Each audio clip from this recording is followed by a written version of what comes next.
Hi friends, welcome back to our channel. ఈరోజు మనము మునగాకు ఫ్రై ఎలా తయారు చేసుకోవాలో చూద్దాం. ముందుగా అయితే నేను 2 కట్టలు మునగాకు తీసుకున్నానండి. మీరు చాలామంది ఉన్నట్లయితే ఇంకొంచెం ఎక్కువ తీసుకుంటే సరిపోతుంది. మునగాకులో ఎన్నో ప్రయోజనాలు ఉన్నాయండి మునగాకు తినడం వల్ల. సో మునగాకు తింటే ఎంత తింటే అంత బాగుంటుంది. ముందుగా అయితే మునగాకును కడిగిన తర్వాత ఒక గిన్నె తీసుకొని అందులోకి వేసి చిన్న గ్లాస్ నిండా వాటర్ యాడ్ చేయాలన్నమాట. ఎక్కువ వాటర్ వేసుకోకూడదు, కొద్దిగా వేసుకొని ఉడికించుకోవాలి. మునగాకు అనేది ఎప్పుడైనా కూడా ముందుగానే ఉడికించి వేసుకోవాలండి. ఫ్రై చేసేటప్పుడు ఉడికించుకుంటే బాగుండదు టేస్ట్. పక్కన సపరేట్గా మునగాకును ఉడికించుకోవాలన్నమాట.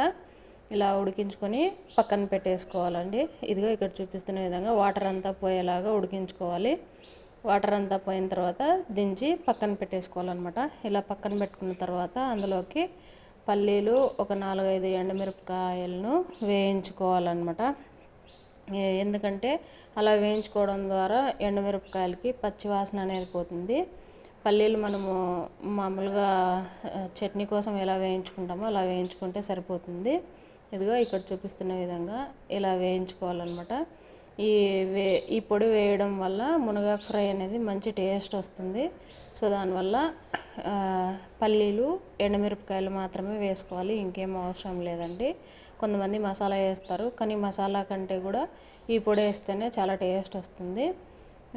ఈ పొడిని మిక్సీ జార్లోకి వేసి మెత్తగా మిక్సీ పట్టుకోవాలన్నమాట, బరకగా లేకుండా. ఇదిగో ఇక్కడ చూపిస్తున్న విధంగా ఈ కన్సిస్టెన్సీలో మిక్సీ వేసుకొని ఈ పొడిని పక్కన పెట్టేసుకోవాలన్నమాట.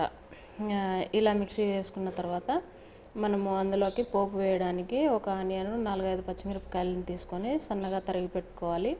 పొయ్యి మీద ఒక బాయిల్ పెట్టుకొని అందులో ఒక 2 టేబుల్ స్పూన్ ఆయిల్ చేసుకోవాలన్నమాట. అందులో జీలకర్ర, ఆవాలు, మనం ముందుగా కట్ చేసి పెట్టుకున్న ఆనియన్స్, పచ్చిమిర్చి, కొద్దిగా కరివేపాకును యాడ్ చేసుకోవాలి. అలాగే కొద్దిగా పసుపు వేసుకోవాలండి. ఉప్పు ఇప్పుడైనా వేసుకోవచ్చు, లేదంటే మునగాకు వేసుకున్న తర్వాత అయినా వేసుకోవచ్చు అండి.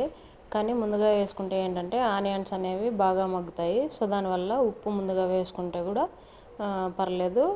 కొంతమంది మునగాకు వేసిన తర్వాత వేసుకుంటారు, అది మీ ఇష్టం అండి. ఈ ఆనియన్స్, పచ్చిమిర్చి అనేవి బాగా మగ్గిన తర్వాత మనం ముందుగా ఉడికించి పెట్టుకున్న మునగాకును వేసి ఒక 2-3 నిమిషాలు అందులో ఉండే వాటర్ మొత్తం పోయి ఆయిల్ పైకి తేలే వరకు మగ్గించుకోవాలన్నమాట. లో ఫ్లేమ్లోనే మగ్గించుకోవాలండి, హై ఫ్లేమ్ పెడితే అడగంటుతుంది. సో దానివల్ల లో ఫ్లేమ్లో పెట్టి మునగాకును బాగా ఫ్రై చేసుకోవాలి. ఇలా ఫ్రై చేసుకున్న తర్వాత మనము ముందుగా మిక్సీకి వేసి పెట్టుకున్న పల్లీల పొడి ఉంటుంది కదండి, దాన్ని యాడ్ చేసుకోవాలి. యాడ్ చేసుకున్న తర్వాత ఇందులోకి అసలు వాటర్ అనేది వేయకూడదండి. ఎంతసేపు ఉన్నా కూడా ఆయిల్లోనే వేయించుకోవాలి, ఆయిల్లోనే మగ్గించుకోవాలి. వాటర్ యాడ్ చేస్తే ఏదంటే కూర అంతా టేస్ట్ ఉండదు. సో దానివల్ల ఆయిల్లోనే మగ్గించుకోవాలి. ఇది వేసిన తర్వాత కొద్దిసేపు ఒక 2-3 నిమిషాలు లో ఫ్లేమ్లోనే ఉడికించుకోవాలి. హై ఫ్లేమ్ పెట్టారంటే పల్లీల పొడి కాబట్టి త్వరగా అడుగంటుతుంది.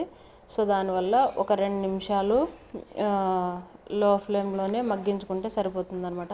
అంతేనండి, ఎంతో రుచికరమైన, ఎన్నో పోషకాలు ఉన్న మునగాకు ఫ్రై అయితే రెడీ అయిపోయింది. మీరు కూడా తప్పకుండా ట్రై చేయండి. మీకు ఎలా కుదిరిందో కామెంట్ బాక్స్లో కామెంట్ చేయండి. Thank you for watching.